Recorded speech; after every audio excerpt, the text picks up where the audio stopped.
Hello and welcome back to another episode of the Everyday Joy podcast. I'm your host, Ash Owen, now actually Ash Couchman, and I cannot wait to find moments of joy with you today. The next few weeks are going to be looking a little bit different when it comes to our episodes.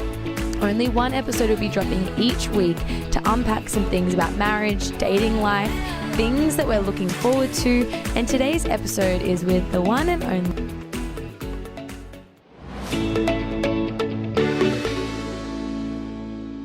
Tobias. We are officially married, but not officially married because we're recording this ahead of time. But when this lands, we will be married. Yeah, we will. I wrote out my new Instagram handle that I'm going to have last night. And I feel like we both looked at it and we were like, weird. We're like, that's cool, but so weird. So weird. Do you find it weird or are you just excited? Just excited. You don't find it weird that my name's going to be different? Nah. We always say, because you've got 6 sisters? Yeah. And then 2 brothers. Correct. So there's not as many Couchman women. There isn't. One Couchman woman? There's one sister 2 that's... if we count your stepmom. Yeah. So there's not many of us. Not many.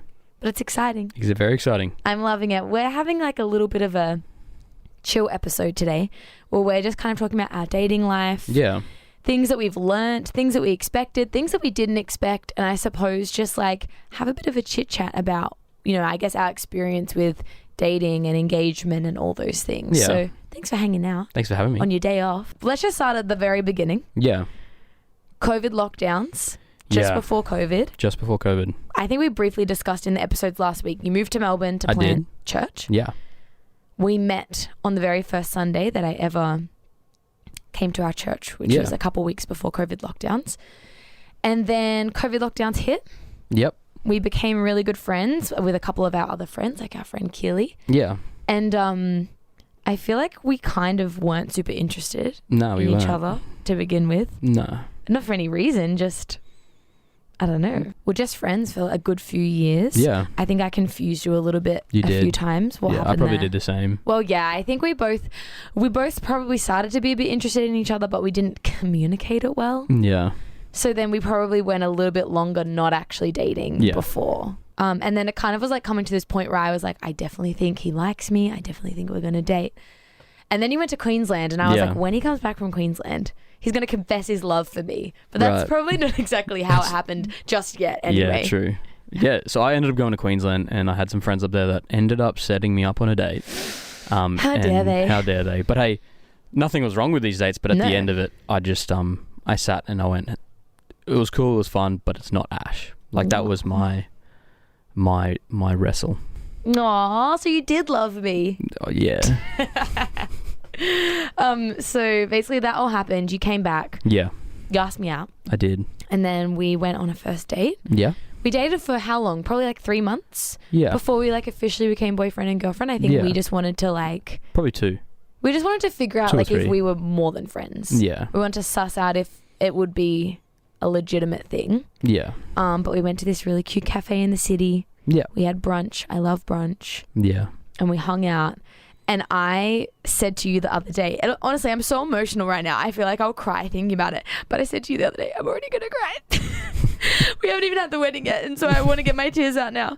But I literally said to you the other day, I was like, the moment I decided to go on that first date and said yes, I knew that I was going to marry you. Yeah. And going on that date, I was like, yeah, this is it. This is it. This is it. Yeah. And so I think was it the same for you or where was your head at? Yeah, I'd say not word for word kind of thing, but for me, I was in the season of obviously coming out of a season of singleness for about 4 years. And so I always told myself the next person I date, I didn't want to date for the fun of it. And of course there's seasons and stuff where it's good to go on dates and it's good to, get out there and stuff. But I just went on that journey of me personally going, I don't want to date for the fun of it. Yeah. The next person I date, I would like to see myself marrying that day. And so, so with you, it was the moment I committed to, dating and going out with you, it was almost in my own mind, it was the commitment I already made. Yeah. And so obviously we went on the journey to make sure that was the right decision and all that kind of stuff. But for me, it was I don't want to date for the fun of it. I want to date for the long haul. Yeah. Yeah. So good. And I just feel like it's been the best time ever. Like when I Definitely. look back on like our last 2 years of dating, like we've just had such a fun time. Yeah. Like I literally am too emotional to record this podcast right now.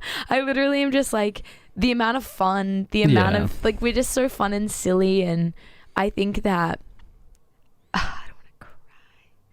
I think that I can get really what's the word? Like I can get a bit down in the dumps sometimes. Right. And I think that you've just been so good at like in these last 2 years, like you're just helping me not get in that spot. Yeah. And like you're so full of joy and you're so positive and like full of life. You haven't let me be sad. Yeah. And it's like the best thing ever to have in a partner because Well, you want someone that brings out the best in you. Yeah. and so I think that as someone that, you know, maybe can let the seasons of life rock them a little bit, like having someone like you has just like changed my world, because obviously not that I only rely on you, like I try and rely on the Lord, obviously. Yeah. Well, you succeed. Yes.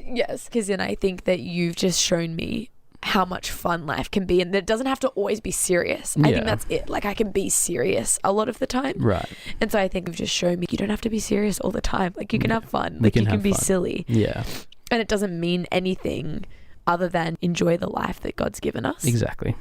Okay, so now that I'm crying already, we dated, all those fun things, and Yeah. then talk all of our listeners through the proposal, your Yeah. planning. People have probably heard a little bit of the story, but you go. Yeah, cool. So in like a super quick nutshell, essentially, I was thinking about like what's the best way to do it. And the thing with Ash is I think she knew it was coming. And so for me, obviously. And so for me, it was like, well, I want to do it in a way that she doesn't see it coming when she knows it's coming, if that makes sense. Right. So I was like, I'm going to have to catch her off guard. And for us, I'm like, the moment we do something bougie at home, or like, you know, here in Melbourne, I was like, if I take her to a fancy restaurant or if we go on a picnic and she's dressed nice, she's going to know straight away. So I was like, I've got to catch her off guard. And so like, I'd probably almost say 6 months prior to getting engaged, I was having a chat with one of our friends and we were planning a girls' trip for the girls to go down to Hobart. And so Ash was very much, over the next few months whilst this girls' trip was getting planned, she was very much, oh no, babe, I don't want to go, you know, it's so expensive. It was around Christmas time. So she's like, you know, we want to spend time with our family. And she basically Ash every excuse. And in my mind, I'm like, I'm going to propose to you, flipping go on this trip. And I just remember there was one point where you were like, you just go. You were like, stop making up reasons to not go. Like, you need a just girls' go. trip. You You've need never a done it. girls' trip. Just go. And I was like, no, I don't. I was like, I'm happy to just not go. I think I played it cool though. I don't think she... Yeah, you did a good job. So anyway, so Ash ended up going down to Hobart with a couple of her girlfriends, and I planned on the very last day to surprise her up Mount Wellington in Tasmania in Hobart. And so yeah, I flew into Tasmania that morning. I caught an Uber from the airport to the top of the mountain. I ended up bringing another one of our friend Keely. I ended up bringing her with me, so she's there for Ash as well. And literally caught an Uber from the airport to the mountain. I proposed. We went out for lunch, and then we flew home. Yeah, that was pretty much the day. And then, but it was such a special day. Like, and then we went and saw our family, and we told them, and it was super special. Yeah, it was so nice to. And then the hard thing is we had to keep it a secret for a week because the following weekend we flew to Queensland to surprise my family. I forgot about that. So we had to keep it on the DL for like 7 days. It was so perfect. And I think I had just had the best time on this trip.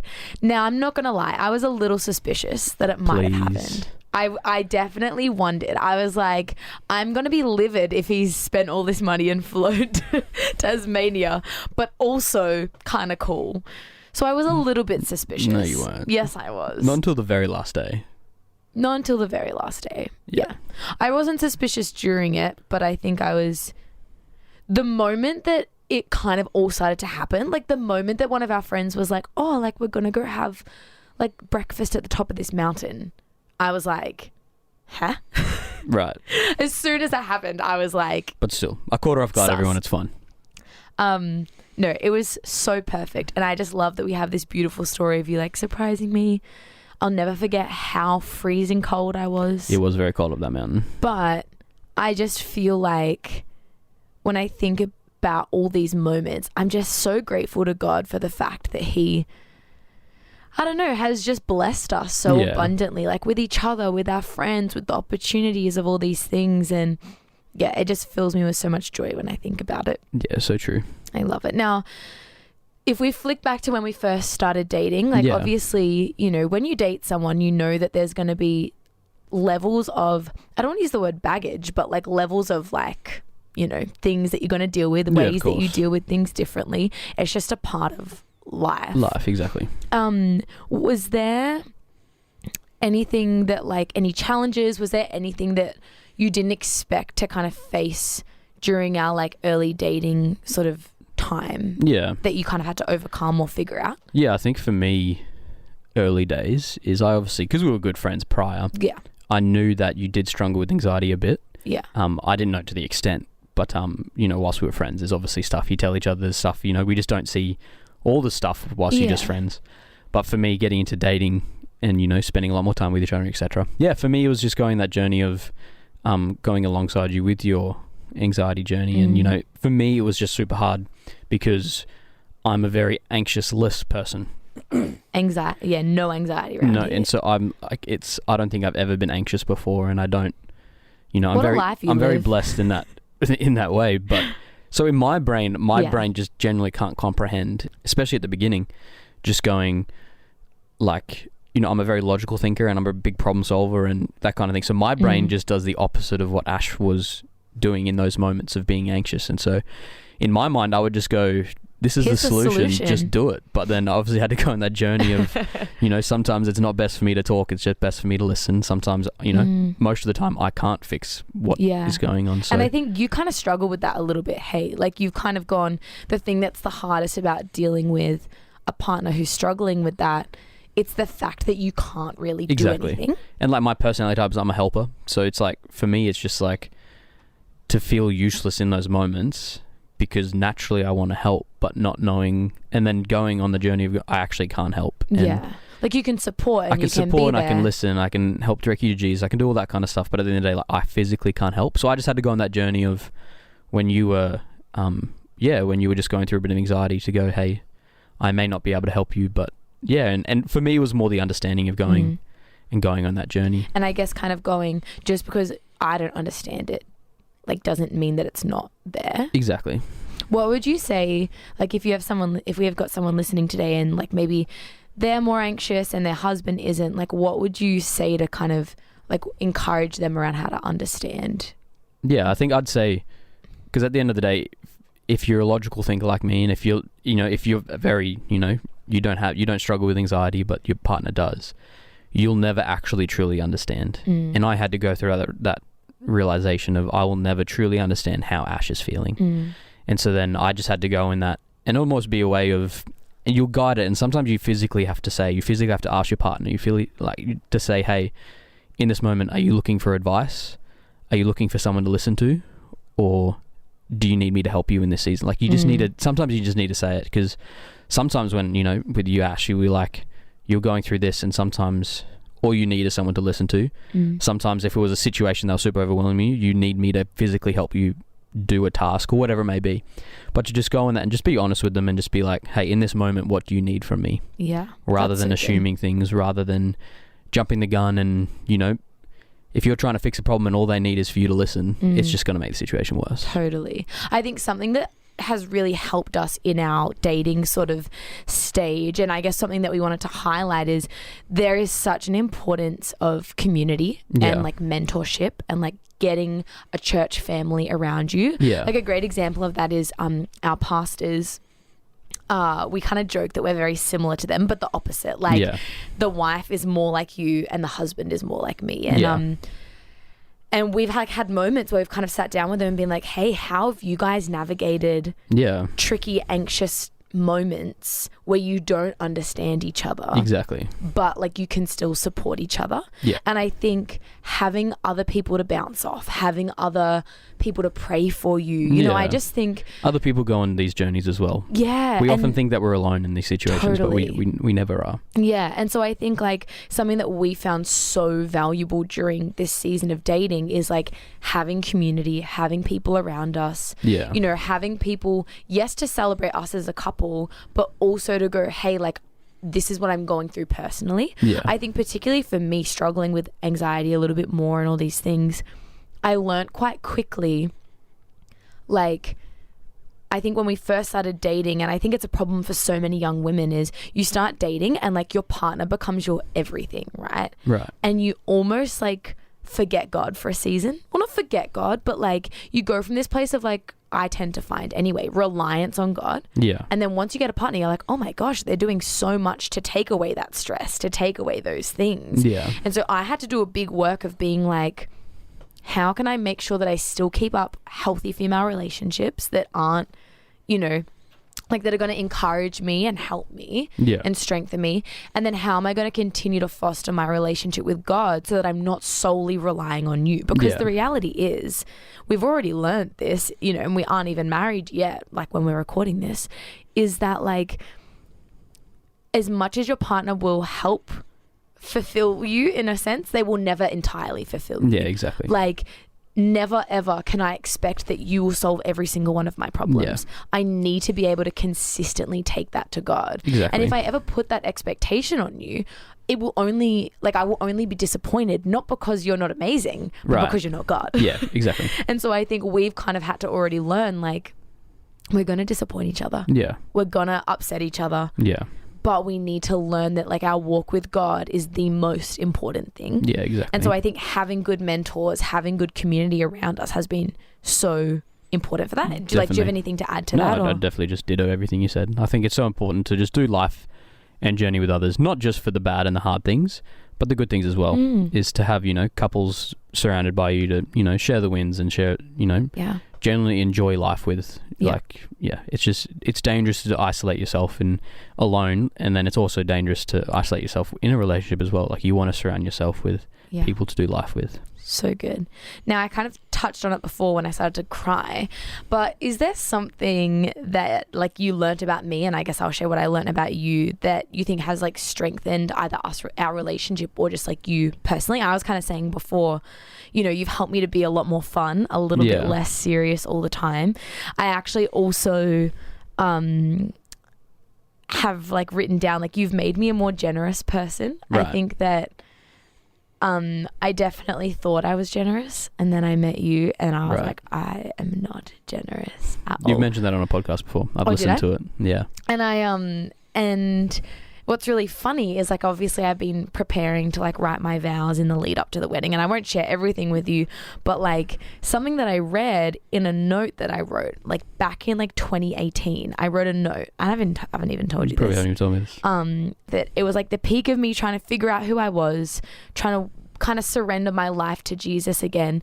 And like one of the really obscure things that I wrote on my list of things that I wanted in a husband was someone who is generous. Right. And I feel like that's the most random thing. Like, it's not like you often think about that as like a quality for someone that you marry. Right. But like literally on my list was, I want to marry someone who is generous. Yeah. And you have like that's the like one of the main things I feel like you've taught me is generosity. Yeah. And isn't that just crazy the way God works? Like, I forgot about it. And it was only when I was prepping my vows the other day that I was like, oh my gosh, like God has fulfilled all these things in you, and it's just wild. What about you, babe? Yeah, so for me, I think there's many things you've taught me, but one of the main things is you've given me a new perspective on empathy. Not that I wasn't an empathetic person, not that I didn't care about other people and stuff, but I think just growing up in the atmosphere and the situations that happened when growing up, I came in to be a real independent person. Did things on my own, you know, would put up walls quite easily, and just did life myself kind of thing. But then since dating and hanging out with each other and, you know, doing life together, just learning how empathetic you are to others, and that rubbing off on me to go, not that I didn't care about people, but just a new understanding of other people around us are so important. And you've helped me to slow down in moments. We all get triggered by people. We all get, you know, that kind of thing. People disappoint us, you know. But you've really taught me to slow down in those moments, to actually, you know, think about what they're going through, or just having more empathy towards them. When in the past, you know, not that I wouldn't have any empathy, but I would just, you know, I'd disregard things pretty quick. But now actually you've taught me to be a more caring person towards others around me. And I think that's so important you want people to build you up. You want people to, especially in a partner, I want someone that will help me care for others, not one that will, pull me away from others and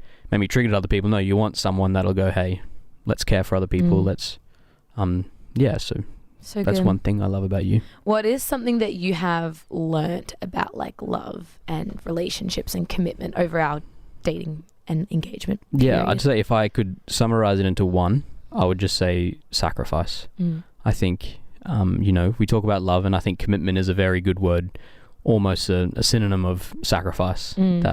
That's what love is. That's what relationships are about. That's what a marriage is about, is that it's the, my life is no longer just my life. I'm not the only one that looks after me anymore. Like, it's, loving someone and dating someone, marrying someone, being engaged, there is such a large element of sacrifice. And so just to go, it's not about me anymore. Like, I have someone else to think about now.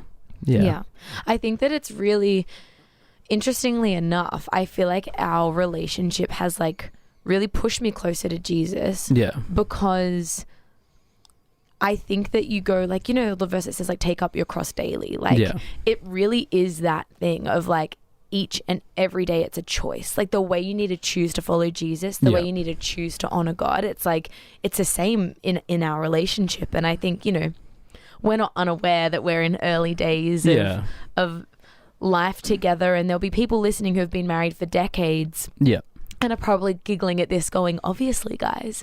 But I think that even if you are listening, sometimes I feel like it's a good reminder. Someone mentioned to us in all the wedding planning, might have been one of my cousins, she was like, weddings are amazing because they remind people who are already married of the commitment that they made however many years ago. Like I think she was basically just saying like it's such a beautiful thing because when you attend a wedding or you see a wedding, you go, that's the love, that's the, that's the commitment that we made, that I made. And I hope that this episode, although it's a lot of us just chatting, we hope that it's a reminder, whether you are engaged, whether you're getting married, whether you've been married for decades, that like love and like marriage is the coolest thing. And like I think we get to be in that phase of being so excited.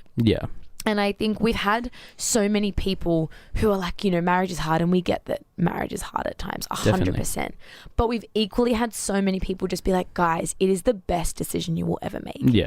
And I think that it's hopefully a reminder for people today, like marriage is the best decision. It's so cool. It's so incredible that we get to come under this covenant with God and like all these things, but I love it so much. Now, just before we wrap up, if there is one piece of advice you could give to someone preparing for marriage, maybe from like your point of view, what would you say? I'd say that marriage is such a big deal. Like obviously there's lots of practical things like the stress of a wedding and finding a house, and there's all that practical things, but there's also the spiritual weight of a wedding. And for me, for being the husband in this situation, to go, as I was sharing before, it's like it's not about me anymore. And so, but there's a spiritual aspect to that. Like now I'm the spiritual leader in our relationship officially. Like once we after when you listen to this podcast, we would have already been married, but in our ceremony at that moment, we make those vows not only to each other, to our family, but to God, and just to go, hey, there's a spiritual weight to that. And so with that, the preparation of that and knowing that that's coming kind of thing, it would just go the importance of prayer. And, we also go that there's importance of prayer to every area of life and how important praying is and to spending time with Jesus. But I'd say the importance of prayer even in a relationship. And so one thing I'm super grateful for, that not even our engagement period, but I couldn't even tell you when we did start. But one decision we made, which I actually, which we made together, was to, as much as we can, is to pray with each other every night. And it's different situations. I travel a little bit for work.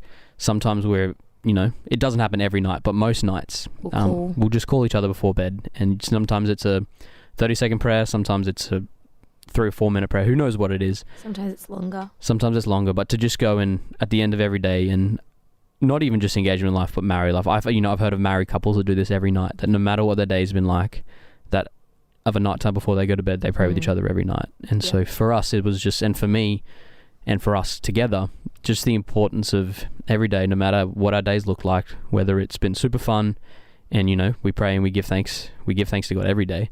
But even in those days, you know, the last few weeks, wedding's been stressful. You know, there's been more stress. There's been more anxiety. There's been, you know, things going on. But it's just to come together every single day and to just go, you know, Lord, thank you for what you have done. Thank you, you've got our back. And just committing worshiping God ourselves to Jesus every day, and just to thank him, but to also help him with our, you know, ask him for help, because he is our helper. I would probably just say very similarly, marriage is a big deal. It's awesome. But like, I found it super emotional. Like, I think growing up in the same house my whole life, like moving out, leaving my family, like it's a big deal emotionally. And so I think I would just jump off the back of what you said and be like, you need to give it to God. Like, I'm sure that there are people listening who are way less emotional than me. We're probably just like, awesome, this is chill. But I know for me, it actually has been like a really emotionally vulnerable season of life, of like trusting God with it all, of stepping out of like this feeling of, I guess, like childhood, and like, you know, we kind of were mentioning like you felt like you stepped out of that when you moved out of home when you were younger. And so I feel like for me, my biggest piece of advice is, if you are someone like me who's emotional, who maybe has been with your family your whole life, like take the time, one, to grieve it, because it can be a season of being like, wow, like I'm so excited for the future, but I'm also it's closing a door on what has been my whole life. And so I think creating space with God for that, prayer, worship, creating space to go like, God, this is hard. Like, this is the best thing. Thank you for blessing me, but it's hard emotionally sometimes. Exactly. And so I think the biggest piece of advice I could give, from what I've experienced anyway, would be like, take the time to give it to God. Take the time to be honest about how you feel. Don't pretend that you're just doing good and like it's not scary if that's not how you feel. Exactly. And I think it works both ways as well. Like, we can obviously ask God for these things, and you know, he's gracious, and he is gracious, and he'll do those things for us. But it also, at the same time, we're called to be wise stewards, and it's not just a God, do this for me and take it away, because, you know, by the grace of God, he will. But at the same time, he's called us to be good stewards and for us to do practical things. So for us, one super quick example is we've realized that for Ash, you know, that she lived at home her whole life. She's lived in the same house her whole entire life. She's been in the same room her whole entire life. So we realized that when it comes to marriage and to, you know, moving out and stuff, we sat down and went, hey, it's probably not the best idea for us to get married, go on a honeymoon, come back, and then that's when you've moved out of home. Like, we're just like, that would be a very emotional on you, and it'll take a toll on you kind of thing. So practically we were like, well, maybe we should so Ash moved out. You moved out of your parents' place, what was it? About 3 months ago. And so the last 3 months Ash has been living on her own. And so obviously it's been a journey on itself, because it's something new for her. But I agree. I think that... But it's healthy, I think. Yeah, because I didn't want that for you either. I didn't want us to like get married, move in together, and then me have an existential crisis being like, oh my gosh, I'm not living at home anymore. And so I think all those things, it's not to scare anyone or anything. It's more just to be like, be aware of it. Like, be honest with your emotions. Each person's different. Totally. And so, because we realized that, and, you know, as Ash mentioned, you know, I moved out of home when I was 18. And so, like, I've had the last 8 years on my own, so it's almost like I personally, so every single person's different. Totally. And so you just got to, as much as you pray to God, as much as you say, you know, God, help us, we just got to remember as well, we actually also have to partner with God, and we have to, you know, put practical things in place and be wise stewards of our time, resources, and what we do.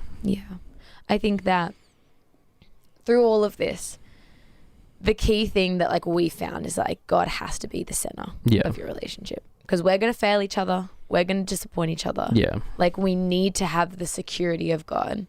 We need to know that we are staying close to God, that we are near to him. And I think, you know, like we said, like prayer, having people around us, you know, really giving God everything and surrendering it to him each and every single day. Like we said, taking up the cross, I think that, you know, it's the best thing ever. Like, I'm so excited. Obviously, it's like post-wedding now. It's a bit confusing, but I'm so excited for what God will do with our marriage and our relationship as we just continue to step deeper and deeper into all that God has for us. And I'm excited to take on the challenge as well. Like, I'm excited about it. And we kind of were saying this the other day. We're just like excited because we're like, come what may. Yeah. Like, we don't care. We're just all in to just see God glorified through our relationship. So, Yeah. thanks for coming on the podcast. Thanks so much for having me.